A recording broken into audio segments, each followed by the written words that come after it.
Hello and welcome. This is the podcast episode for accounting technology enthusiasts. We have about 40 minutes to share with you the features and functionality updates from the start of 2024. And hopefully we shall leave you with some practical information that you can absorb and explore immediately. I'm joined by the remarkable Tyler Caskey, who is a chartered accountant, partner at the Bean Counters, and like me, obsessed with clean data, and like you, a technology enthusiast. He tackles, unravels, and rolls out big global change management projects. And what's fun about Tyler is he's empathetic and not afraid to share an opinion or two on LinkedIn. Hey, Tyler, thanks for joining us. How's your week been? Hello, thanks. Yeah, it's been a really good start to the week. Yet to get in the water, but it won't be too far away. Awesome.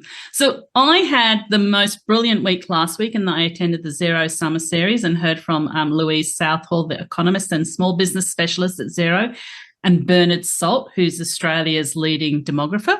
To confess, I had a bit of a data crush on Bernard for about a decade. And got to spend some time with him at the event. And they say never meet your heroes, but he was so gracious and so generous with his insights. And I think I love him 100 times more than I did at the start of the week. That's cool. Yeah, it was very cool. So one of the things that Bernard said was that you have to start with your credentials and you have to end with a joke. So for those of you listening, like Tyler, I'm a chartered accountant. I've written 10 books on accounting and technology. CAANZ Ambassador for Innovation via the CA Catalyst Initiative, and I'm a member of the ACCA Global Forum for Technology. My micro business is now in its 20th year, surprisingly. But that's enough about me. We're here to talk about tech. So let's talk about some of the big things that you're seeing out there, Tyler. So let's initially talk about live banking. What do you mean by the term live banking? Yeah, this has been one of my favorite eye-opening moments over the last 4 years, maybe 3 years, is just how the banking market is really starting to evolve and starting to move together to get away from this Monday to Friday 9 to 5. And it really feeds from the systems that have control over the data. The best examples like Weel and Airwallex, with their debit accounts. If I transfer money to an Airwallex account, it's literally there in 5 seconds, and then it feeds to my accounting system 40 minutes later. And that's just such a big change for an accountant versus, you do your bank recs on Tuesday, Monday to, Friday, and that's it. And it's been a really, I think, a positive change, because I always think about the differences I used to see between, say, debit cards and credit cards. Where a debit card, you'll see the transaction in your account kind of straight away, where credit cards have these very long, point of sale system clearing amounts, which might be 3 days, 5 days. And, I think credit cards, especially the big ones like Amex, Visas, and MasterCards, they're still in that zone where the new tech is, we're talking minutes, not days to clear transactions. And, the connections between the money spent, the bank account and the accounting service has just been really cool to watch. And I met with the founder of Weel, Daniel, 2 weeks ago, and I just saw the light in his eyes when he started talking about how Weel as a business were moving into this market, moving into,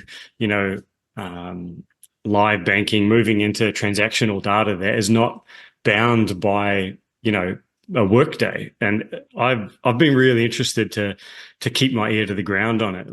Are you seeing any differences in? I'm keen to know, as an accountant, are you recommending to your clients to take up these solutions? Absolutely. Every single one of my clients will have a conversation about optimal expenses, optimal debit or credit cards, and utilizing automatic bills and automatic expense reimbursement payments, because it changes the function of the finance team. I've always found finance teams are just so buried in paperwork and, hey Tim, you had a car park for $50 4 weeks ago. Could you send me that receipt? And it just sucks. No one wants to do it. Tim's lost the receipt. He doesn't want to be chased. He's parked that email. It just gets lower and lower in his inbox. And so it turns the finance team from like a chaser to like a partner. Hey, you've got a receipt, you've got to put it through. And so for me, anytime I talk to one of our clients, like we're always talking about how can you spend money in efficient ways that connect with your accounting systems. And also, especially if people like with the advancement of offshoring, you've got to pay a lot of invoices in Filipino pesos. Is it pesos? I think, yeah. Yeah, I can't remember. And a lot of people are paying in foreign currencies. And, functions like Airwallex transferring between Aussie and Philippines takes minutes, where instead of you having to wait 4 days. So, yeah, every single one of my clients has a conversation about that, unless you're a, one person entity. Absolutely. And what I'm kind of very hyper vigilant about is that everyone seems to want to take a cut of all the transactions moving around, but there doesn't necessarily seem to always be an improvement in the transactions. So that is something to sort of be aware of. If this is happening a lot quicker and we're in a more of a partnership relationship, then they're the ones to kind of look at and absorb into your operations. So moving from... Oh, Heather, can I touch on something there? They're doing really well. Their apps. So I'm a big fan of OFX. Like, when I had, if I had some payments to make overseas, I used to use OFX all the time. And I think they had really good rates, and they were the first reliable business that you could send money over and get a slightly better rate than the banks, but it was reliable. It was just as good. It was online. I compared OFX and Airwallex's rate the other day, and for like, I think, 20,000 Australian dollars, it was $20 difference. So Airwallex was $20 more, but it cleared faster. And I really think these international places are going really, really fast and well. And OFX just bought Paytron. So OFX is now moving very close to bills, payments, approvals, and that. So the competition in the market is getting really cool. Absolutely is. So let's move from that concept to the concept of direct receipting, where we see receipts sent from supplier to supplier and then just automatically ending up in the accounting system. So what systems out there are you using and are you seeing this happen with? Yeah, the first time I saw this was in late 2022, and I had a client called Padre Coffee up in Noosa, and we were helping them with their Xero, and they had Tyro in their business as their point of sale, connected to another point of sale system. And so I paid for a coffee using my Weel card, and then when I went to code the coffee, it immediately went into the Tyro receipt was there. Oh, you've purchased a coffee while, at Padre. Here it is. And it knew the supplier, it knew the amount, it took a best guess at the GST, it had the invoice attached, it knew whether I was takeaway or in. It had one more thing, it knew the date as well. And so if I look at like the columns of a accounting transaction, it's taking up more than half of the requirements that I've possibly needed from that. And so it really got me thinking. This is well over a year ago that, the move from getting automatic data and automatic invoices, from a spend to an accounting system from A to Z is just going to get faster and faster and faster. And I'm very aware that, like the ATO is moving into the live invoicing and, what does the ATO call it? Do you remember the function they had? It's like electronic invoicing, e-invoicing. Oh, e-invoicing. Sorry. Yes. Yeah. Yes. Yeah. And like I talked to the head of Xero that was running the Xero to Xero function. And he was like, no one uses it. Like we're pivoting now towards making e-invoicing. I was like, I've got so many clients that use Xero to Xero because it works and it's simple and easy. And I was like, yeah, we've got Mayday and we've got other things that improve the recharging. But I'm seeing a connection between entities that just hasn't been around for a long period of time. And I'm looking at like reduced time cost to get a transaction. No one likes to take photos of a receipt. No one wants to code up things. And I think that's really playing a big part into, where the market's going to go. And if I really look at it, like compliance, like for the accountant, when they're doing a tax return at the end of the year, or if it's an audit business, they're like, what was this $4,000 computer purchase from JB Hi-Fi from? If JB Hi-Fi can get that automatically into Weel or automatically into Xero, then you're just streamlining the compliance process and the accuracy of data.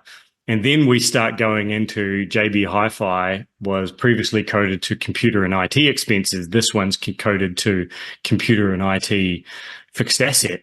Is that correct? So I'm really looking at that, how seamless the systems can make that.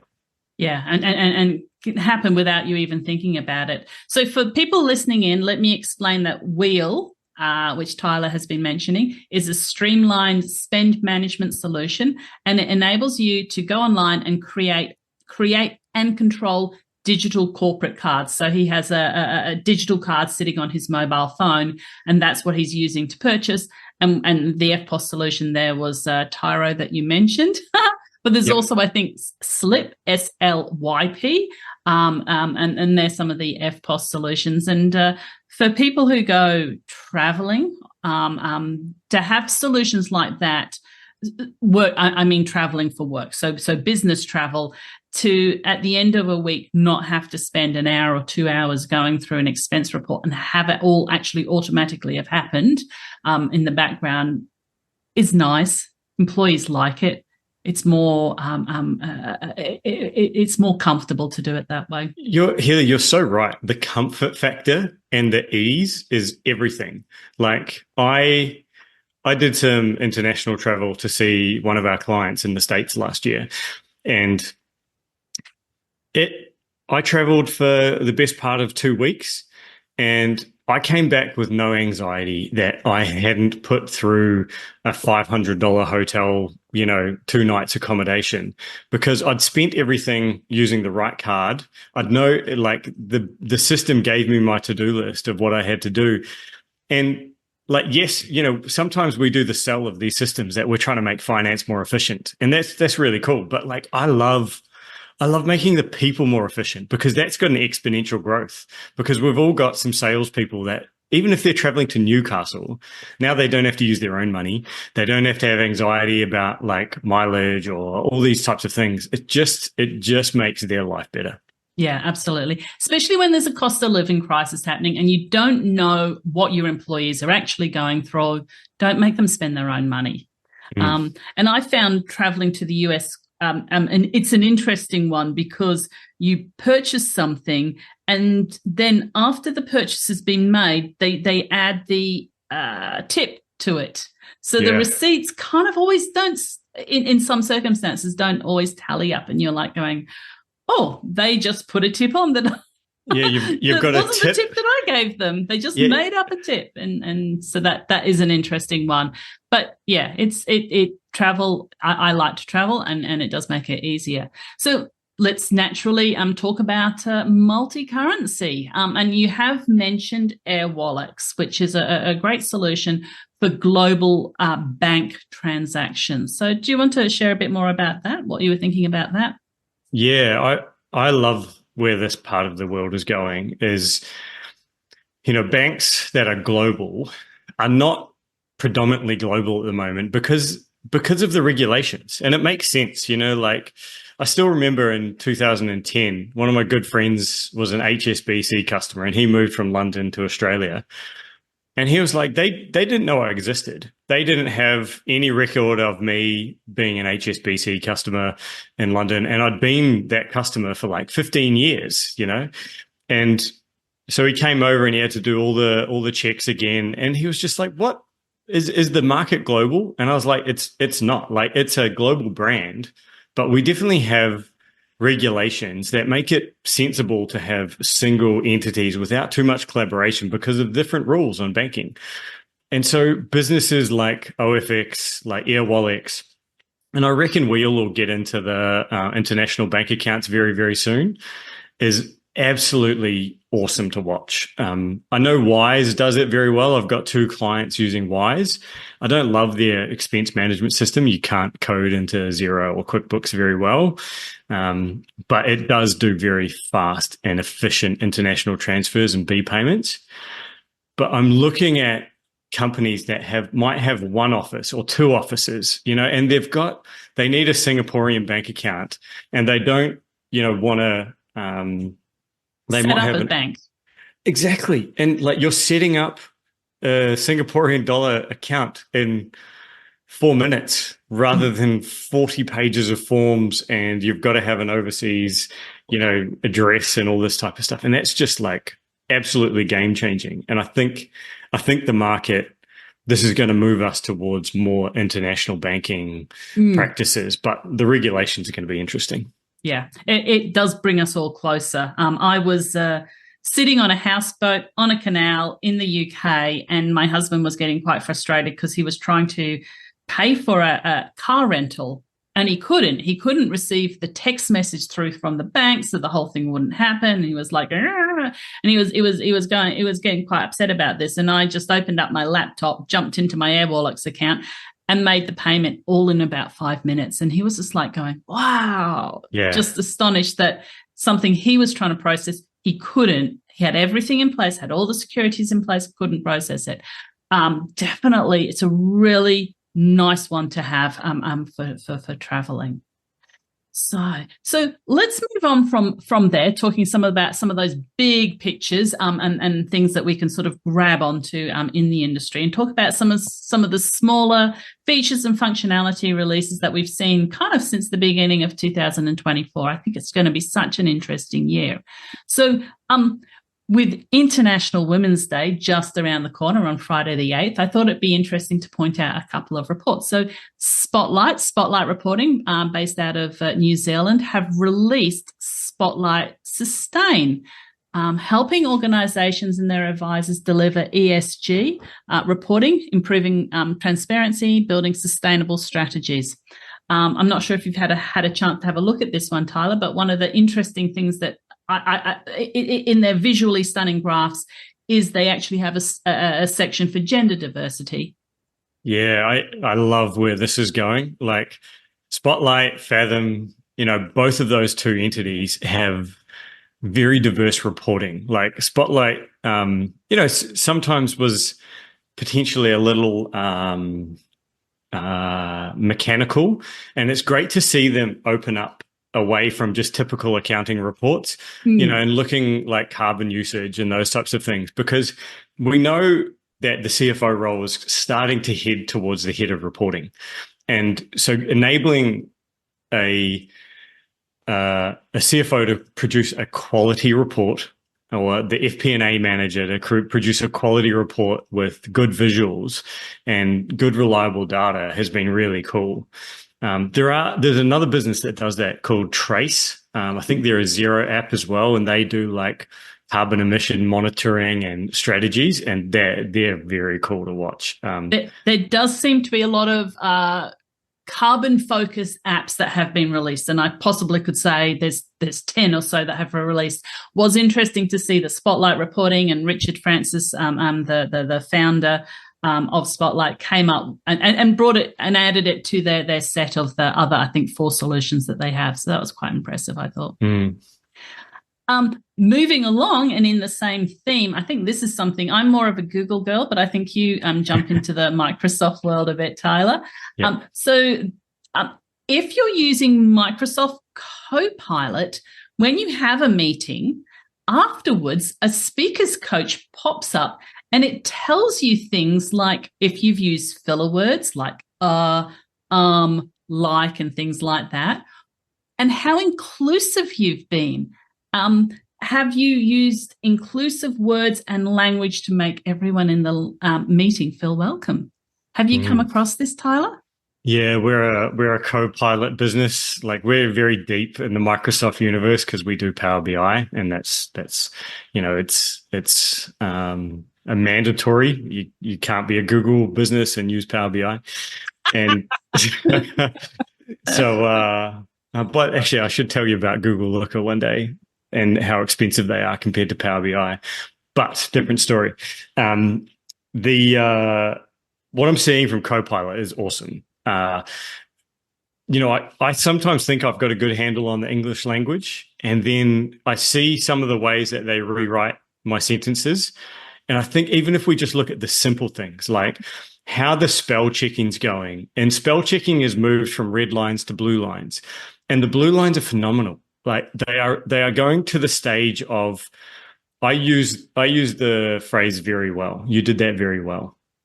And Copilot tells me all the time, you did that well. And I was like, okay, I like the conciseness, but you're not putting the accentuation on it. And I think there's this really interesting level at the moment we're at where, like, these suggestions are really good, but they're starting sometimes to feel a bit inhumane. Like, we're losing colloquialisms. And I think, you and I have talked a lot about on speech and how fast to speak and how slow and filler words. And it's natural, it's normal to use the word and to pause and to say, let me think about that, is actually normal speech. And it shows like a pause in your brain to use it. Yes, and we all want to be perfectly concise and that type of process. But I think there's also a version of us that is, if we're talking on a Teams call with our colleagues, that we want a level of informality. So I love what it's doing on our writing. It's very interesting for me watching it do its speeches. I know you and I have got fireflies, like a lot of our meetings we do have fireflies, and reading those, reading my own words back is so challenging to my brain. The amount of times I use the word it has added some value there. But I really love the value. I love the value in professional writing. I think that's awesome. I love the value of speed of what you're doing. So Copilot can assist with Excel formulas. Instead of having to open another tab, come back in, you can just type in, how do I do a sum if with a VLOOKUP inside? And it will guide you there. That on the same screen, because it's a pop-up on the same app you're in. That's where I think the speed and efficiency goes really well.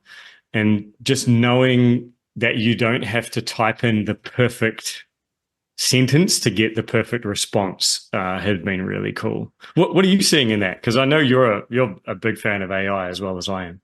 I think that it's really great that it's showing you that, and that you make a decision over what you want to do. So as someone who's been writing sort of formal books that get properly edited for over a decade now, one of the things I do before I submit a book is search for the word that, because you normally actually don't need the word that in any of your sentences.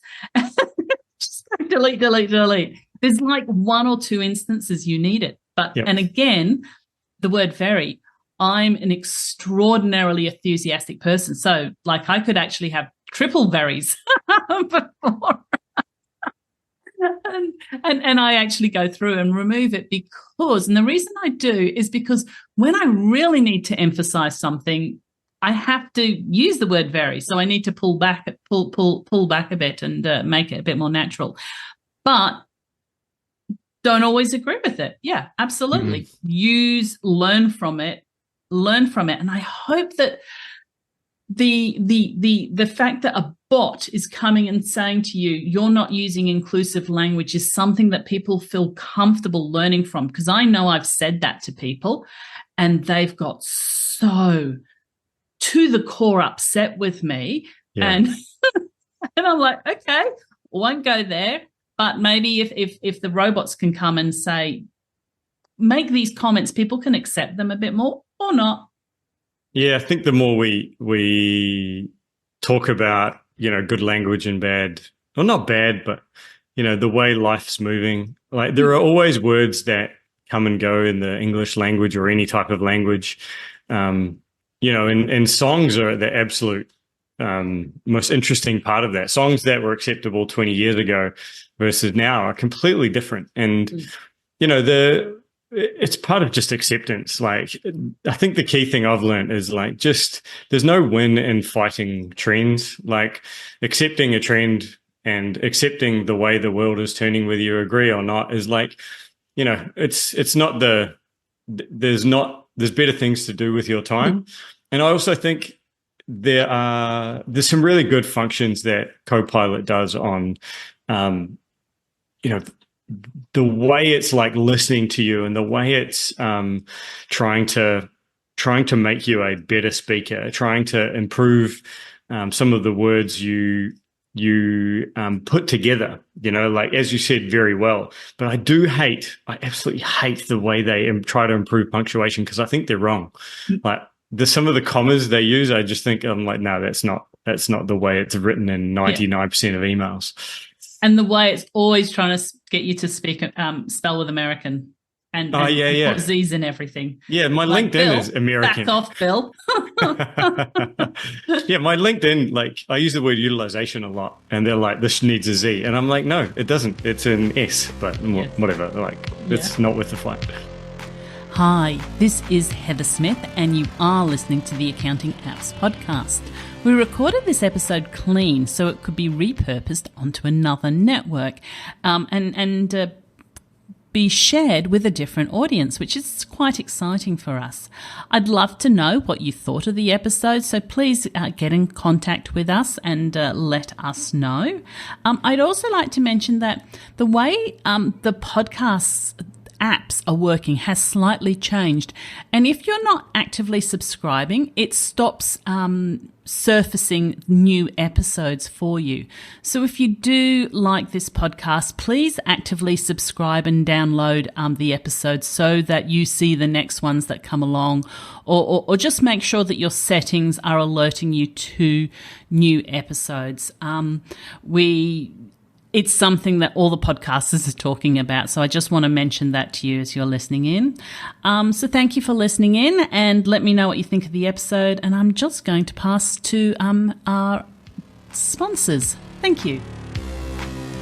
In a recent webinar, the brilliant Cassandra Scott of Loris Bookkeeping explained how her practice leverages experts' AI-powered workflow automation to elevate their services. Cassandra shared how Expert identified duplicate payments worth $3,000 in a client's high-volume transactional data, something that would have been nearly impossible for a human to catch. Expert uses AI to analyse client data in an intelligent way, looking at over 80 different audit and risk detection points. Cassandra went on to share how she mapped out her first 10 workflows in just 30 minutes, improving consistency across her team. Expert empowers practices to standardise workflows and processes, and an update can be instantly deployed across all areas. Finally, Cassandra showed how data-driven visibility helps her optimise work and improve quoting. Using Expert's insightful practice management reporting and analytics, you no longer need to price using a crystal ball. Cassandra has been in practice 18 years and acknowledges that Expert was the missing piece in her tech stack, and now that she's rolled it out, she's well positioned to grow her business. Come for the data quality, stay for the workflows, reap the benefits of the practice insights, and let Expert empower business efficiencies. Visit xbert.io to start your free 14-day trial. Looking for additional revenue streams that are low touch but add value for your clients in 2024? Get rewarded when you refer businesses through to Employment Hero's cloud-based HR and payroll platform. You can unlock additional revenues with a 10% commission on successful referrals. Learn more by visiting employmenthero.com/become-a-partner. Absolutely. Well, let's move to talk about some of the reporting releases, because we do love our reports. And Fathom, the Brisbane-based reporting solution Fathom, has released an updated KPI library experience. So it seems that you can custom create your own KPIs within Fathom, but the library is now, the experience means it's easier to find them, duplicate them across files, delete them, and the organization overall has improved. So have you had a go at that, Tyler? Yeah, I was in Fathom this morning doing a consolidation. I had a little look. Overall, I like what Fathom's trying to do with KPIs. They've had KPIs for a long time. They've had the star graph that kind of says, you're well funded, but your current ratio is too small. Your sales are good, but your AR is too high compared to sales on normal. And I like what they're trying to do. And there's something I don't take for granted anymore is you can't take for granted the ability to look at a set of financial statements or some transactions and in your head go, oh, everyone's going to know that bank account is too low in comparison to their sales. Or why are they making $1 million profit, but their bank account's $55,000? What is missing? And so I really think about the more KPI management we can put into a system, it helps, especially the younger generation, improve their understanding. And it's also a really good way visually for accountants to show non-accountants, marketing managers, bookkeepers, CEOs, board members, like key metrics in that as well. And they actually Fathom just released, I think it was this morning, new consolidated reporting as well, which I love to see because their consolidation reporting has been good, but it's been a little bit rigid. And I loved the rigidity because it made a professional looking board report. But now they've got like a bit more customization on the columns and how you can total things together. And I think I love to see Fathom's continual innovation. Yes, they have been very focused on innovation. And I'll go and have a search for that post about that one. Put it in the show notes. So GA-Con, which is the solution that helps you connect Google Sheets to the main GL solutions, which is probably something you're not using because it's in the Google world, has introduced automatic workflows to help users organize their workflows within the Google spreadsheets more efficiently and automate their business processes. And it also includes refreshing queries, reports, uploading data, sending emails, and setting alerts and creating backups and using webhooks. Okay. And we'll move straight to Calxa, another Australian solution for cash flow forecasting software for businesses, very specialized in the not-for-profit arena. And they've introduced unlinked accounts and unlinked business units. Have you had a go at this, Tyler? I had a look, but I've been deep in Calxa in my time, and I know what they mean on this. The easiest example is you've got a business with 5 divisions, and they want a forecast for those 5 divisions, but they might be a real estate business, but they've also got like a pillow sales business on the side as well. So they want to exclude that. But however, it's under the same company, but they're using different tracking categories, business units. And what I've always really appreciated about Calxa is it's so seamless at bringing in your tracking categories from Xero, and you can forecast and report based on different tracking categories. And I really do think they've been at the forefront of utilizing all the data in Xero for that. And now they're the only business that I think, and I say this with love towards Fathom and the like, that budgeting tools as well. No, there's a couple others, but I think Calxa is the best and most simple at doing unit-based forecasting. So, if Heather, if you and I are running an accounting firm and we've got 50 people, doing our head count times average rate times average utilization per day, that's what Calxa I think does really well.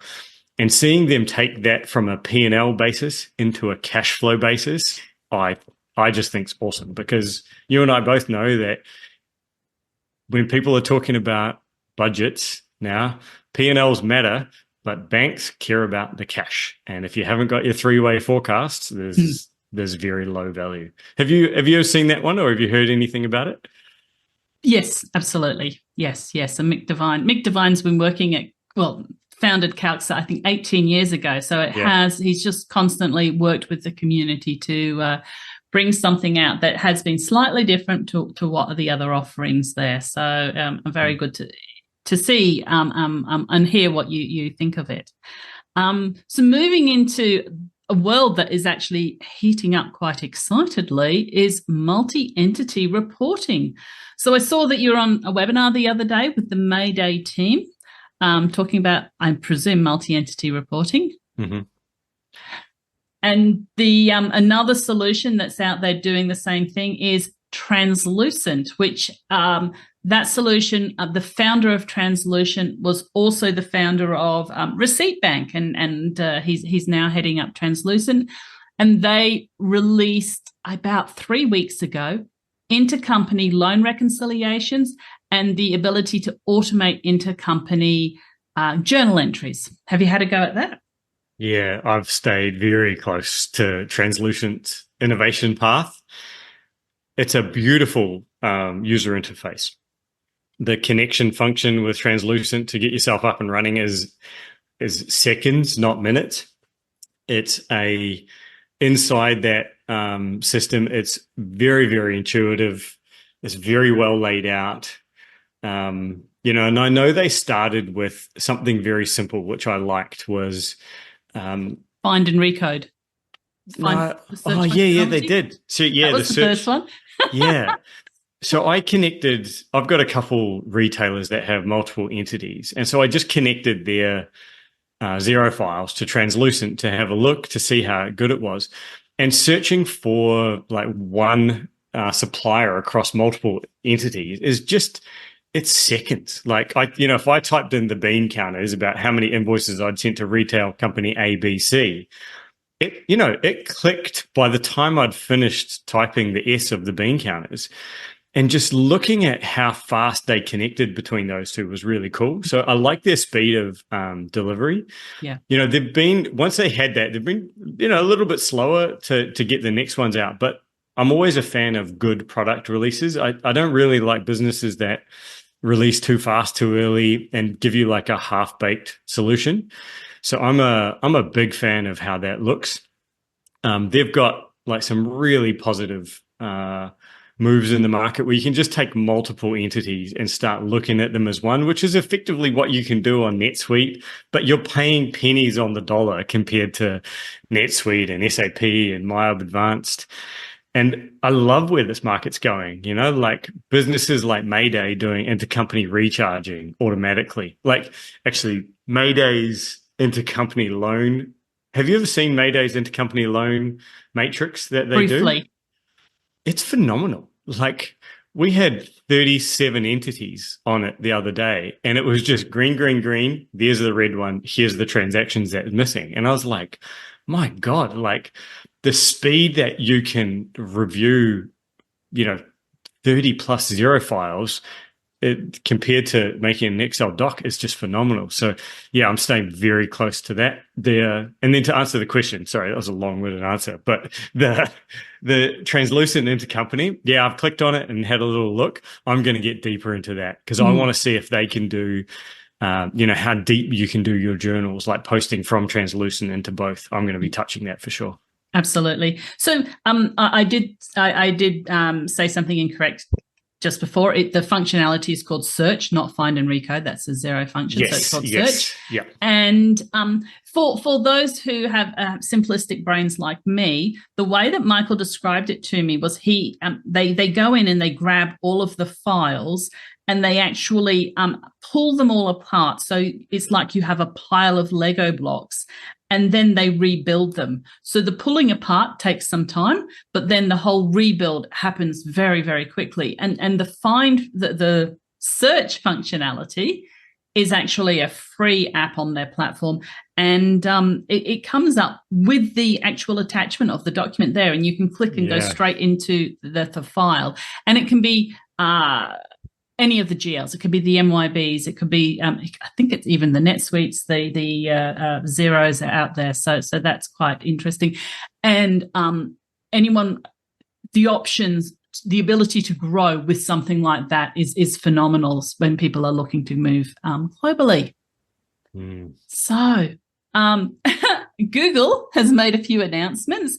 I recently upgraded my phone from Google 4 XL to the Google 7 XL, and that all actually went quite smoothly. So I was interested to see these announcements. Oh, it went smoothly. The latest version of Google Pixel is actually the 8, which it would have cost me $1,000 more, but my ego was okay to sit on the Google Pixel 7. The only thing took me about a couple of weeks to get sorted was Xero Verified, but I've managed to get that app working for me. Google's Authenticator is phenomenal. Maybe I should have just gone with the Google Authenticator. No, you're right. Like using Xero Verify for your Xero is a must-have, right? Like there's three apps you need. No, depends on your business. I think you need Xero Verify, you need MyGov if you're in Australia, and then you need Google. I try to stay far away from the Microsoft one, unless you've got your minimum mandates. But the Google Authenticator is just, it's so agnostic. Like you can put anything in there, and it carries over from phone to phone, which is just so good. That was what surprised me, actually. I thought I was going to have to set everything up, but no, it did just carry over. Google updates have been that they are shutting down about 17 low-use features, which was a bit of a shame. They're shutting them down in February. And they've also announced that the Google Podcast app will be shut down in April 2024, which was my preferred podcast listening app. What about you, Tyler? What app do you use to listen to podcasts? Yeah, I'm an Apple podcast person, like as an iPhone user. I used to be a Spotify user, but then I set up my whole house as an Apple house, and it went. I like being able to talk to Siri when I'm driving rather than having to touch the phone. It's just a much better driving experience for me. I like being able to say, "Hey Siri, play Heather's latest podcast." Fantastic. Fantastic. So there was a big Workflow Max update. So Brian Williams of Hockey Stick Advisory and formerly the Director of Ecosystems and Apps at Xero posted on LinkedIn an update about the Workflow Max story. So a little over a year ago, BlueRock, based in Melbourne, acquired the Workflow Max brand from Xero, just the brand, so just the name. Then they launched, just recently, they've launched the new product to market, which is called Workflow Max by BlueRock. So congratulations to the team at BlueRock. That must have been phenomenal. Have you had much to do with that? Yeah, I've watched every single webinar update that they've done. I've got a few customers on Workflow Max. I had one leave Workflow Max when they first announced a year ago. But I was talking to a client last month that, or a lead last month that, was looking at the new version. I think they've done a fantastic job. It's taken what was a pretty clunky app, like Workflow Max. It definitely always worked. My design business that I worked in 2018, 19, 20 was on Workflow Max, or I put it on Workflow Max. And it's a good basic time billing system, but it needed like a refresh. And I like all the simple things they've done. Like the user interface looks really cool. Like the time entry app, like it's just clean. Like all the things they've showed me makes the user experience easy. What I'm really interested in is how good they're managing projects, because the project market is exploding. Project Works out of New Zealand is fantastic. Scoro out of, where are they? Scoro's out of somewhere in Eastern Europe, not Lithuania, but it's a really beautiful Estonia. That's a beautiful project, project system. And, there's so many options now in the market. So it's good to see, they've actually done, I think, a very competitive product. So I'm going to be keeping my eyes to the ground on their next webinar. Yeah, absolutely. And if you do have clients, if you're listening in and you do have clients on Workflow Max, they do need to be in the throes of thinking about what they're going to move to. It's not a if then, but you have to be thinking about that now, and it might be worth reminding them that they need to be contemplating moving, and they've got multiple options open to them. So another big announcement was that Xero has announced they're retiring classic invoicing for new invoicing. And I understand you have a lot of thoughts about this, Tyler. Yeah, I do. I personally do my invoicing out of Xero, 20 or 30 a month. And the invoicing was ready for a change. I absolutely loved what they did with the reporting. I think the Xero reporting, a few people had some complaints here or there, but I think it's just beautiful. It could be a bit more controllable, but what they've done with the new invoicing, the user interface looks good. I like that they've kept all the functions very similar. They just added the Xero projects integration into the new invoicing, so there's pretty much no reason to not move to new invoicing now. It just works. It looks the same as like the old, but just with different boxes. And there's no functionality difference, which I know now. Like myself personally, I've been keeping an eye to it. So like the other thing, I hate to say it, but here's something that I don't like about it. They've changed the templates for the invoices going out to clients. And it just doesn't feel as professional as the old ones. So they've got Apple, Google Pay, Visa, MasterCard logos, and they're the size of my head. Like in the emails, they're just huge. And I know we're trying to move into like a automated world, but it just doesn't look as clean, as crisp as what we used to have. And I don't think that has anything to do with new or old invoicing, because that's happened to me as well. But interestingly, it's only happened for some invoices for no reason. I can see no reason why it's happened on some and others. And as you said, the logos have come through like a size of a card. And I know that I have seen commentary in the forums about it, because people are saying, we're constantly saying, be aware of scams. And we're sending this invoice that just massively throws out a big Visa card. So it is a bit weird. Yeah, and I know they'll clean it up. Like I have faith, but it just, you're right. Like I would have liked a visual change. I would have liked a bit of a knowledge drop. Like I stay close to everything Xero as it goes, because I need to tell my clients, and you've got to be really careful with invoicing changes, because if someone sees something that looks different, they're very likely to park it, and we had such control over the visuals of Xero invoices that now, like with slightly less controls and like very big, bold writings, it just doesn't look as professional as maybe I thought it used to be. But I'm going to, I'll keep you updated every month until something cool happens. Yeah. Look, apparently they did alert people, but a lot of people have said, and I was unaware, and like you, I monitor those things and I was unaware. Look, and to your point about the new invoicing and the old invoicing, I sort of stick very closely to the forums, and there has been a lot of issues surfaced about the old invoicing. And we have submitted them to product development team, who have acknowledged receipt of them.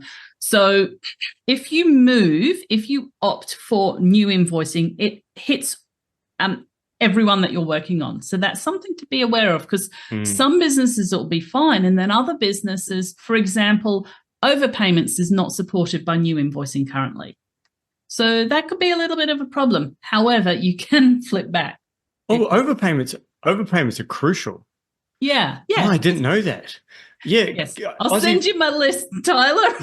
I'll send you my list. Yeah, like I've switched over and back 3 times, waiting for them to get Xero projects up and running, and then I saw the new email layout, and I was like, no, I'm going back. And then the old classic invoicing now comes with the new email layout. But like with any improvement, it's teething systems. And I guarantee there's like 3 programmers sitting there now getting overpayment sorted. Like, because the overpayment function in Xero is like, it's a blessing from God. Like as as someone, I walked into a business once that had $270,000 of overpayments sitting in a GL account. Oh, and yeah. I'm not talking in accounts receivable, in a random GL account, because that's where we used to have to put them. So like, I know it's a good function of Xero. So Yes. yeah, thanks for Yes. that heads up. Oh, it is funny, those random accounts that they just ignore. Just ignore it. Look, we're running out of time, so I'm just going to mention one more solution, just to give it a bit of love. Vinsight, which is the winery software for managing your inventory, production, and sales, has released a new feature, which is new advanced searching, filtering features. And the feature allows you to pin advanced searches and quickly reuse them. Now, I can't imagine a lot of people out there listening in are using that, but I do want you to be aware that there is winery software. And if you have winery clients, make sure that they're aware. There's probably other ones out there, but I just want to get that into people's brains that there is awareness that there is winery software out there. Have you ever come across Vinsight? I've heard the name, but haven't touched it. Yeah. But your point is perfect. I was working with a retirement village today, and they're like, oh, we're thinking about using repairs and maintenance software named X. And I was like, you should just make sure that it's on the Xero App Store because you're a Xero customer. And, your life's going to be easier. So like I always kind of think at the moment, like I try to sell it to clients that like the Xero App Store or the QuickBooks App Store is similar to the iPhone or Google Play Store. It's the more you can not build custom integrations, the more that you can use pre-built integrations that have reliability just makes your finance life 10 times better. And they have reliability. They also have massive security protocols, and and that's what's really important. That those connections, that communication flow is secure. So the reliability that it works, the security that it's secure is very important. Love it. So as we wrap up, what are you looking forward to in March, Tyler? Yeah, my team and I have got a really cool March coming up. We've got a couple new projects that we're working on. We've got one really big multi-entity Xero that we're converting. So that's pretty exciting for us. And we've got one of our international clients is in a really cool post rollout phase. So we're very much in the handhold phase for that. So I'm loving the work we've got on. I'm speaking at the Australian Business Expo with my business partner, Dan, on 20th of March. We're talking about how to close the books in one day with David Watkins, the CFO of JC&Co, the advertising business. And, I'm personally I kind of love I love autumn, like the corner months. It's a beautiful time to go swimming. It's not too hot. It's not too muggy. It's a great time to exercise outside. So I'm pretty excited about the month. How about yourself, Heather? Fantastic. So I hope everyone, if they're in Melbourne, goes along and listens to you at the Accounting and Business Expo. You're talking on my birthday, in fact. Hey. I also want to let people know about the QuickBooks Roadshow, which is happening from the 1st to the 21st of March, and that's happening all across Australia. I won't be able to attend the Accounting and Business Expo because I'm heading off to England on Thursday to speak at the Festival of Accountants and Bookkeepers in Birmingham. So I'm very excited about that, and I'll get to spend my birthday with my mum, which is quite unusual, which is a bonus. Yeah, it is a bit of a bonus. So Tyler, thank you so much for joining me. How can people get in contact with you? Thanks, Heather. Our best is Tyler Caskey on LinkedIn, or if you want to get on our website, www.thebeancounters.com.au. Feel free to reach out. I love talking tech, so if anyone wants a hand, don't hesitate. Awesome. Thank you, Tyler. And everyone can find me on the socials. I'm at Heather Smith AU for Australia. Awesome. Thank you. Thanks, Heather. Keep up to date with the modern accounting technology landscape by subscribing to the Accounting Apps podcast, the Accounting Apps newsletter, and join the conversations happening in the Accounting Apps Mastermind community. I'm your host, Heather Smith, and I'm pretty easy to find on all social media platforms. I look forward to connecting with you.